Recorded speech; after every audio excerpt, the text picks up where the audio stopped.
안녕하세요. 오리진 복화 2강입니다. 지난 강의에서는 우리가 어휘 추리력이라는 것이 과연 뭐냐 여기에 대해서 얘기를 했었고, 어휘 추리력이 있으면 우리가 처음 보는 단어의 의미도 알아낼 수가 있기 때문에 영어 공부하는 것이 한결 쉬워지고 재밌어진다라는 얘기를 했었어요. 근데 어휘 추리력을 늘리려면 어떻게 해야 되냐 하는 것이 이제 관건인데, 사실 그렇게 어렵지가 않아요. 가장 중요한 건 뭐냐면 우리가 생각보다 영어 단어를 굉장히 많이 알고 있다는 거예요. 단지 정확하게 무슨 뜻인지를 몰라요. 그래서 우리 주변에 이미 우리가 흔히 쓰고 있는 외국 단어의 정확한 의미만 알기 시작해도 사실 거기서부터 어휘 추리력을 늘려나갈 수가 있어요. 어휘 추리력은 이렇게 생각하시면 안 돼요. 내가 매번 단어를 외울 때마다 이렇게 어원을 파고 스토리를 외워야 된다 이렇게 생각하는 게 아니라, 영어 단어라는 것이 대체로 이런 식으로 이어져 있다는 감을 잡기 시작하면 다음부터 그냥 처음 단어를 봤을 때 감으로 그 단어가 무슨 뜻인지 알기 시작한다. 그래서 그때까지 내가 한 100개에서 150개 단어 정도를 분해해 보겠다. 이런 식으로 생각을 해야 돼요. 그래서 오늘도 이제 우리가 흔히 알고 있는 단어 하나를 분석을 하면서 어떻게 우리가 뻔하다고 생각하는 것에서 안 뻔한 지식을 꺼낼 수가 있고, 우리가 이미 알고 있다는 단어를 갖다 확장시켜서 많은 단어를 만들 수 있는지를 한번 알아볼게요. 지난번보다 일부러 조금 수준이 있는 단어들을 골랐어요. 지난번 강의를 보신 분들은 이제 처음에 내가 왜 이 단어를 이렇게 모아놨는지를 아실 거예요. 왜 모았을까요? 공통적으로 들어가는 소리가 있죠. 그 소리가 뭐예요? 엘렉 아니면 엘레그라는 소리예요. 그죠? 비슷한 소리. 자, 이 단어들의 수수께끼를 풀 수 있는 열쇠는 사실 우리가 매일매일 얘기를 하지만 무슨 뜻인지 몰랐던 한 길거리의 이름에서 찾을 수가 있어요. 바로 세계에서 가장 유명한 길이라고 할 수 있는 샹젤리제 거리예요. 샹젤리제는 우리 학생들이 배낭여행 하면서 많이 가보기도 했고, 또 쇼핑을 좋아하는 여성분들한테는 언젠가 가보고 싶은 로망이기도 하고, 그런데 샹젤리제가 과연 무슨 뜻인지 생각해 보신 분? 이런 게 이제 문제예요. 그죠? 이런 거를 궁금해하는 것에서부터 우리가 영어를 잘하기 시작하는 거예요. 그죠? 샹젤리제는 사실 굉장히 긴 유래가 있는 단어예요. 자, 샹은 일단 빼놓고 엘리제라는 단어를 보자고요. 그 엘리제라는 단어에 엘리제 비슷하죠? 엘레. 아까 말한 그 소리가 들어있단 말이에요. 그럼 그 소리가 무슨 뜻인지 알면 아까 그 단어들을 외우고 풀 수가 있겠죠. 그러면 이 단어가 무슨 뜻인지 일단 알아볼게요. 만약에 우리가 이제 샹젤리제라는 단어를 백과사전에서 찾아보면 뭐라고 나오냐면, 그리스 로마 신화에 나오는 엘리지움이라는 어떤 전설적 장소에서 나온다라고 얘기를 해요. 사실 엘리지움은 일종의 이제 천국이에요. 기독교가 있기 전에 옛날에 이제 우리 그리스 로마 신화 보면 제우스, 아폴론 이런 신들 나오잖아요. 그 시대의 천국이 바로 엘리지움이에요. 엘리지움은 누가 가냐? 엘리지움은 군인들이 가는 곳이에요. 옛날 그리스 고대 전설에는 시인이 가는 곳, 군인이 가는 곳, 정치가가 가는 곳이 다 달랐어요. 죽어서 가는 곳이. 그 중에서 군인이 비겁하고 나라를 위해서 열심히 안 싸운 군인은 여기 못 들어가요. 나라를 위해서 열심히 싸우다가 죽으면 하늘에서 이렇게 비둘기 날개를 달린 여신 하나가 톡톡톡 내려와요. 그 여신의 이름이 뭔지 아는 겁니다. 조금 벗어난 얘기긴 하지만 나이키예요. 그렇기 때문에 오늘도 국가대표팀들이 나가서 헌신을 다해서 싸울 때 입는 옷 브랜드 중에 하나가 나이키죠. 그래서 그런 관련이 있어요. 그럼 나이키가 이 영혼을 데리고 어디로 가냐? 바다 위를 건너서 쭉 날아가다 보면은 섬이 하나가 나타나는데 그 섬의 이름이 바로 엘리지움이었어요.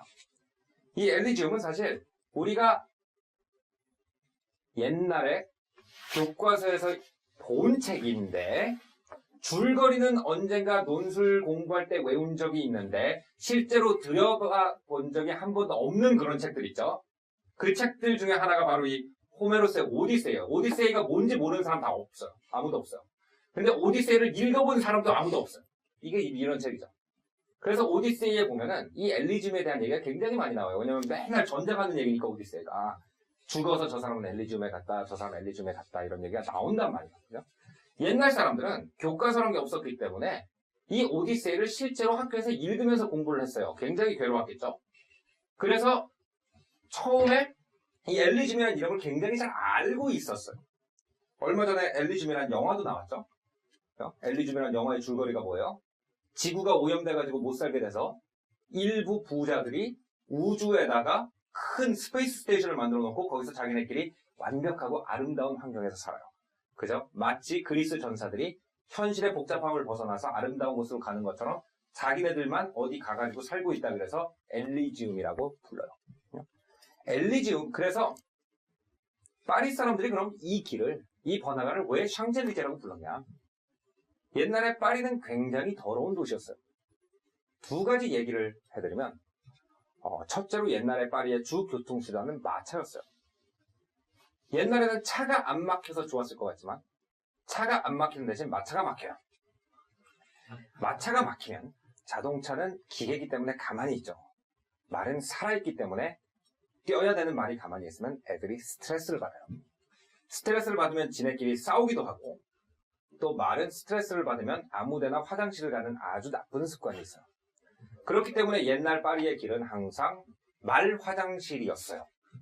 길이 온통 오물로 뒤덮여 있었어요.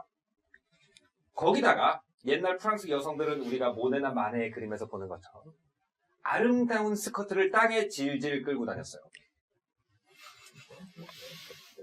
상상에 맡길게요, 나머지는. 그래서 여성들이 이 말의 분비물에 직접 발이 닿지 않게 하기 위해서 앞굽과 뒷굽을 굉장히 높이 만들어가지고 신발을 신기 시작했죠. 오늘날 패셔니스타들이 신는 하이힐이라는 아이템이 원래 말똥을 피해서 걷기 위해서 만들어진 신발이에요. 어쨌든 그 정도로 파리가 굉장히 고약한 도시였어요. 너무 사람들의 삶이 피폐해지다 보니까 파리 정부에서 튤레리 공원이라는 공원 밖에다가 벽을 딱 만들어 놓고 이 벽 밖에는 나무만 심고 아무것도 짓지 말라는 명령을 내렸어요. 사람들이 파리에서 막 거기서 힘들게 막 말똥 냄새 맡고 사람한테 치이고 이러면서 살다가 그 공원에 딱 들어가니까 해가 팍 내리쬐고 새가 울고 물이 졸졸졸 흐르니까 얼마나 좋았겠어요. 그래서 그 사람들이 뭐라고 그랬냐. 야, 내가 여기는 지상이 아니라 내가 죽어서 엘리지움에 왔나 보다. 그래서 그곳을 지금까지 샹 엘리제라고 부르고 있는 거예요. 그렇다면 여기서 뭐를 볼 수가 있냐? 엘리지움이라는 곳은 가장 큰 특징이 뭐냐면 선택받은 자들만 들어갈 수가 있다는 거예요. 그죠? 골라진 사람만 갈 수 있는 곳이 엘리지움이에요. 그죠? 나라를 위해서 용감히 싸운 전사만 들어갈 수가 있고 아까 엘리지움이라는 영화 같은 경우에는 정말 돈이 많은 사람만 갈 수가 있는 곳이 엘리지움이에요. 그죠?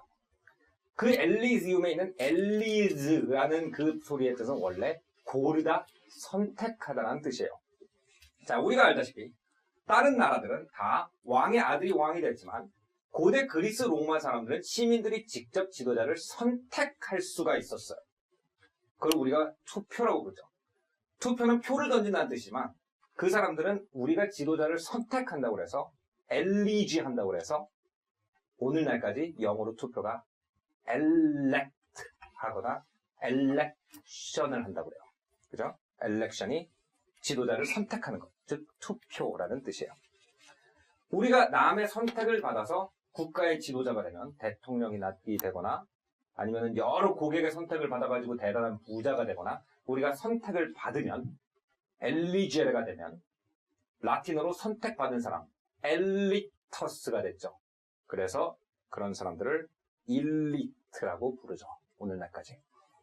굉장히 중요한 거예요. 엘리트는 돈이 많고 똑똑한 사람을 호칭하는 것이 아니라 많은 사람들이 사회 지도자로 인정하는 사람을 얘기하는 거라는 거죠. 뉘앙스가 굉장히 달라요. 그죠? 우리나라에서 흔히 얘기하는 것처럼 저 사람은 돈이 많고 저 사람은 좋은 대학을 나왔으니까 일리트다라는 것이 아니라 저 사람은 지금 사회에서 훌륭한 활동을 많이 하고 있어서 사람들이 존경하고 따르기 때문에 일리트다. 굉장히 우리가 생각하는 것과 다른 단어예요. 남의 눈을 신경 쓰지 않고 그냥 지하실에서 게임만 하고 있을 때는 머리도 빗지 않고 추리닝만 입고 다니던 사람이 갑자기 사회 지도층이 되더니 멀끔하게 양복을 빼입고 넥타이를 매기 시작하면은 그 사람이 선택받은 사람의 풍채를 가지기 시작했다. 즉, 엘레강트해졌다고 해요. 그죠? 그렇기 때문에 우리나라 패션 기자들이 이 단어를 굉장히 잘못 쓰기 때문에 한국 사람들이 토익 시험을 볼 때 이 단어를 잘못 이해해서 틀리는 경우가 굉장히 많아요. 엘레강트하다는 단어는 패셔너블하다는 단어가 아니에요. 패셔너블하다는 것은 첨단 패션, 즉 남들이 봤을 때 야, 저 사람 정말 앞서 나간다라는 사람을 패셔너블하다고 하는 거고, 엘레강트한 거는 딴 사람들의 존경을 받는 리더들의 복장이기 때문에 어쩔 수 없이 보수적일 수밖에 없어요. 이런 거를 이해를 해야지 엘레강트가 어떤 아름다움인지를 알 수가 있다는 게, 저 사람 엘레강트하다, 그냥 멋있다는 뜻이 아니에요. 굉장히 부유하고 사회 지도층의 냄새가 난다는 것이 엘레강트한 거고, 그렇기 때문에 예를 들어서 여성들이 패셔너블하다고 해서 청바지를 찢어 입고, 예를 들어서 이런 거는 분명히 패셔너블하고 멋있는 거긴 하지만, 트렌디한 거긴 하지만 엘레강트하다는 단어는 거기다 쓸 수가 없다는 거예요. 그래서 그거를 엘레강트하다고 라이팅 시험에 쓰면은 감점이 되는 거예요. 이렇게 샹젤리제라는 단어 하나를 통해서 여러 단어를 이해할 수가 있는데, 이제 주의할 점을 두 가지 알려드릴게요. 그래서 이 주의할 점을 중심으로 해서 우리가 어휘 추리력을 늘려가는 방법을 오리진 복화 강의를 통해서 차차 늘려나갈 거예요. 주의할 건 뭐냐면은, 일단 소리가 비슷하다고 해서 다 비슷한 의미의 단어가 아니라는 거예요. 자, 지금 제가 어떤 복화책에서 본 내용이에요. 어떤 복화책이랑 말씀을 안 드릴 거예요. 욕을 할 거기 때문에. 여기 보면 conflict라는 단어, 여러분 다 아시는 단어죠. 갈등이라는 단어죠. conflict라는 단어를 쉽게 외우기 위해서 이미지 트레이닝을 하기 위해서 어떤 선생님이 이렇게 썼어요. conflict라는 단어를 외우려면 conflict 안에 flee라는 단어가 있죠. FLI라는 단어를 기억을 해요. fly, 날다는 단어와 발음이 비슷하다.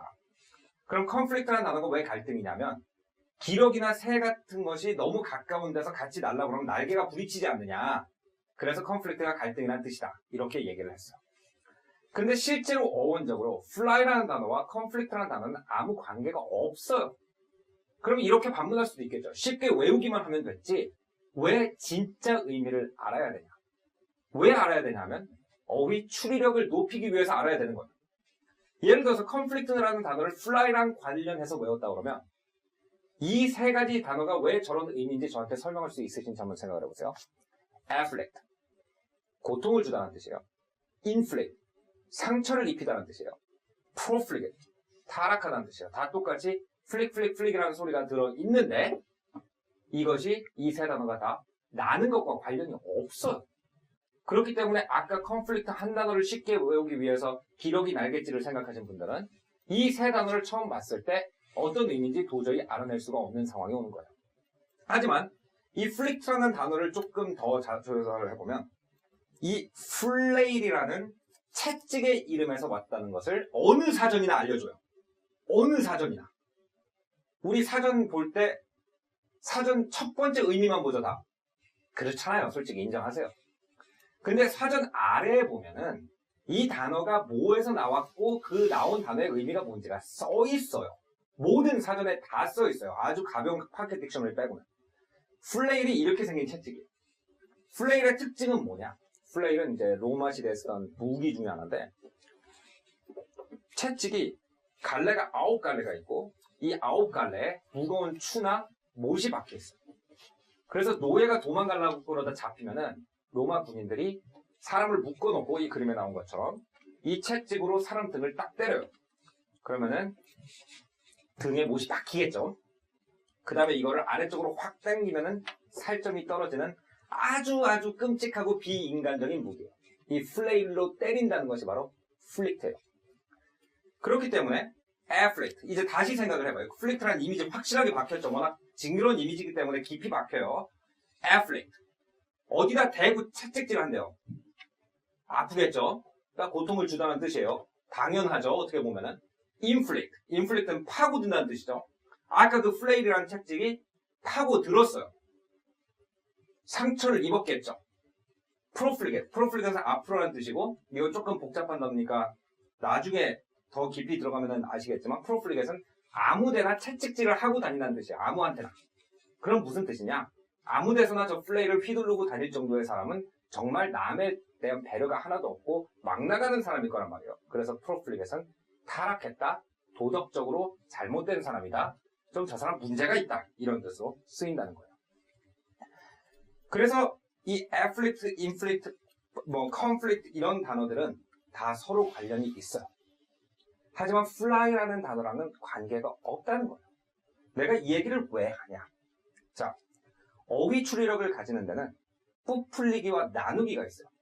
운동을 생각해 보세요. 자, 운동을 하시는 분들은 열심히 가서 헬스에서 무거운 무게를 막 당기면 뭐가 돼요? 벌크업이 돼요.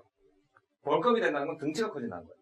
근데 등치만 커진다고 해서 건강해지는 것도 아니고 힘이 세지는 것도 아니고 몸이 보기 좋아지는 것도 아니고, 그 다음에 뭘 해야 돼요? 커팅을 해요.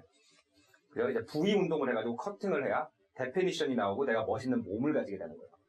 영어 공부도 똑같아요. 여러분이 복해 카드를 가지고 공부를 하거나 보컬리스트를 가지고 공부를 하지 말라는 게 아니에요. 그것도 해야 되는데 그거는 불리기예요. 벌크업이에요. 이 오리진 보카에서 하는 건 뭐냐면 나누기예요. 물론 많은 단어를 아는 것도 중요하지만 어떻게 덩어리가 지어져 있는지에 따라서 그 영어 단어가 다른 단어로 확장이 될 수가 있느냐 없느냐가 정해지기 때문에 굉장히 중요하다는 거예요. 자, 우리가 그래서 두 덩어리를 나눴어요. fly라는 단어는 flict라는 단어와 관계가 없다. 그래서 지금 보면은 이제 나중에 여러분이 이런 걸 할 거예요. 오리진 보카 공부하면서. 한쪽에는 fly와 관계된 단어들이 쭉 있고 한쪽은 flict랑 관계된 단어가 쫙 있어요. 그러면 이 상태에서 뭘 해야 되나? 어휘 능력을 늘리기 위해서 뭘 해야 되냐면 소리를 정확하게 인지해야 돼요. flict는 채찍이 떨어지는 소리예요.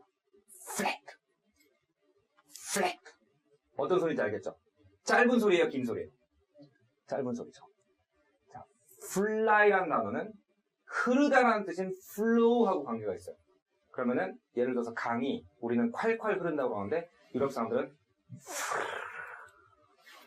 이렇게 생각을 했다는 거예요. 그럼 이게 긴 단어겠어요? 짧은 단어겠어요? 긴 단어죠. 그러면 잘 들어보세요. flow, fluid, fluent, flower, fly, flee, influence, fluvial. 자, 이쪽 inflict, afflict, conflict, profligate, flare. 같은 소리예요? 다른 소리예요? 완전 다른 소리예요. 이게 커팅이에요. 희미하게 비슷하게 보였지만 의미를 알고 나면은 완전히 다른 뜻이라는 것을 갖다가 우리가 감으로 알게 돼요. 그런데 우리가 나누기만 해서 되는 게 아니에요. 너무 나눠지면 징그러워져요, 몸도. 붙이기도 해야 돼요. 붙이기를 하는 것에 굉장히 힘든 게 뭐냐면 여기에 얘는 뭐냐면 비슷하게 생겼는데 의미가 다른 단어들을 보여드렸죠. 우리가 또 오리진 보카에서 배워야 될 것 중에 하나는 다르게 생겼는데 사실은 의미가 같은 단어들도 있어요. 자, 보여드릴게요. warden. warden이라는 단어는 고아원이나 감옥을 지키는 guardian을 말해요. guardian이라는 단어는 다 알고 있는데 warden이라는 단어도 잘 모르요. 근데 같은 단어예요. W하고 G 소리만 바꿨어요. 그래요. war, 전쟁이라는 뜻이죠. guerrilla. 일라가 붙으면 조그맣고 귀엽다는 뜻이거든요. 그래서 여자아이들을 애칭으로 부를 때 뒤에다가 엘, 조엘라 이런 식으로 많이 붙이죠. 자꾸 귀여운 거예요. 그래서 게릴라는 진짜 군인들이 모여가지고 크게 스케일 크게 전쟁하는 게 아니라 여기서 조금 저기서 조금 귀엽게 싸우면 게릴라예요. 물론 실제 게릴라전은 귀엽지는 않지만 yard, garden 같은 단어죠. 이건 다 알고 있죠. warranty, guarantee 둘 다 상품 보증이라는 뜻이에요. 이렇게 W하고 G 소리가 많이 바뀌어서 쓰인다는 걸 알고 나면은 수많은 단어에 대한 추리력이 생기겠죠. 이런 것이 수십 가지가 있어요. 그거를 오리진 보카에서 다 알려드릴 거예요. 두 번째도 봐요. 가끔씩 반대 의미가 되는 것도 있어요. 그러니까 호스트는 손님을 받는 사람이에요. 게스트는 손님이에요. H하고 G만 바꿔주면 다른 의미가 돼요. have는 누가 줬기 때문에 내게 된 거예요. give는 내 걸 누구한테 주는 거예요. H하고 G만 바꿔줬는데 반대 의미가 됐어요. 이런 것도 여러 가지가 있어요. 이런 것도 우리가 오리진 보카에서 다 같이 배울 거예요. 이렇게 지금까지 여러분이 영어 공부를 할 때 단어를 갖다가 하나씩 쫙 외웠단 말이야. 근데 그 단어를 내가 기억하고 정말 소화해서 내 걸로 만들어서 그 단어를 기반으로 다른 단어를 알아낼 수 있는 능력도 만들고 그 단어를 진짜 시험이라든지 문맥에 나왔을 때 바로 이해를 하고 그리고 내가 말을 할 때 쓸 수 있으려면 관련이 있는 단어끼리 뭉쳐있고 머릿속에 관련이 없는 단어끼리 떨어져 있어야 돼요. 그래서 앞으로 오리진 복화에서 뭉치기와 가르기 이거를 통해서 여러분의 영어 어휘 근육을 운동을 할 거예요. 그래서 다음 강의부터 이 뇌 운동이 시작되는 것을 느낄 준비를 하고 오시면 되겠습니다. 오리진 복화 2강 여기서 마치겠습니다. 감사합니다.